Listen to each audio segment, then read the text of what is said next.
In your local election headquarters tonight, results are coming in for today's statewide elections. We're tracking those results right now. By the end of the night, voters will have decided on 4 constitutional amendments. Baton Rouge area voters are also deciding the fate of the city's bus services. CATS will also have a live election ticker up all night right here at the bottom of your screen so you can follow along with the results. We now know when voters will head to the polls to fill the East Baton Rouge Metro Council District 5 seat. Our Jonah Gilmore has been following those developments and has an update on when and how the process will work. Jonah?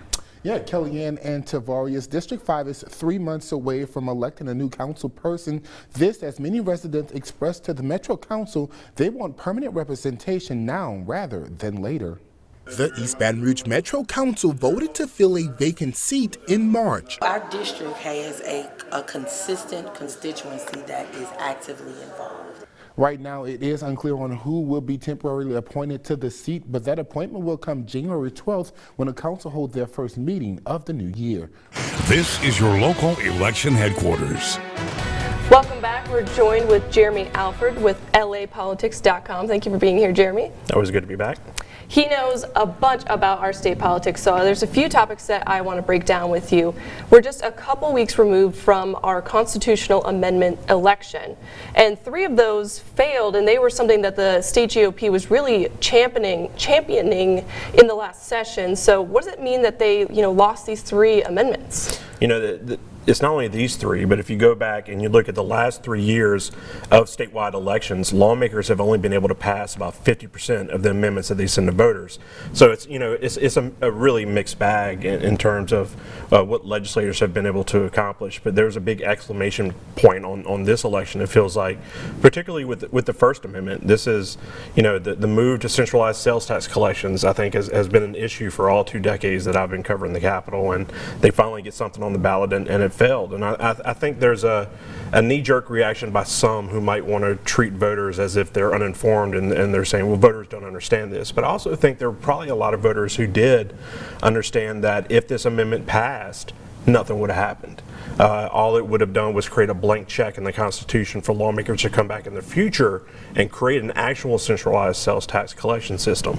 So, I think there are also some folks who want to point and give credit to New Orleans Mayor LaToya Cantrell because she went out on a limb on this. She was one of the first public officials to oppose it.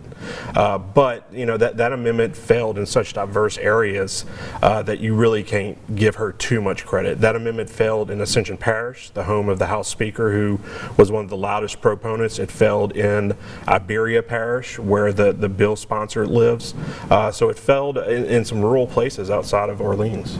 Right, yeah, there was other parish leaders who were against this because they were kind of concerned of who would be on this commission that would really oversee all of this. So could you see this? You said it's been a topic for years. Do you see it coming back in 22?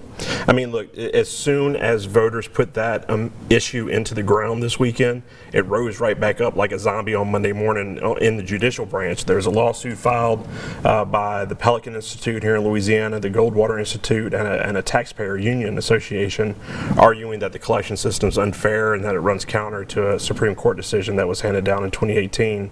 And since that decision, we've heard from the legislative branch. I think there are lawmakers who want to take another bite at the apple, whether it be through a statutory change or a regulatory change, or administrative. There are a lot of different ways to go about this. But the devil's in the details. A lot of the controversial issues surrounding the sales tax would not have been addressed by the constitutional amendment. Do the local governments get to control audit functions? Do they have to reroute payments to the state? Things like that would have all had to be addressed in future legislation. All right, Jeremy, that's all the time we have, but thank you so much for breaking down these very interesting topics we have going on right now. We'll be right back.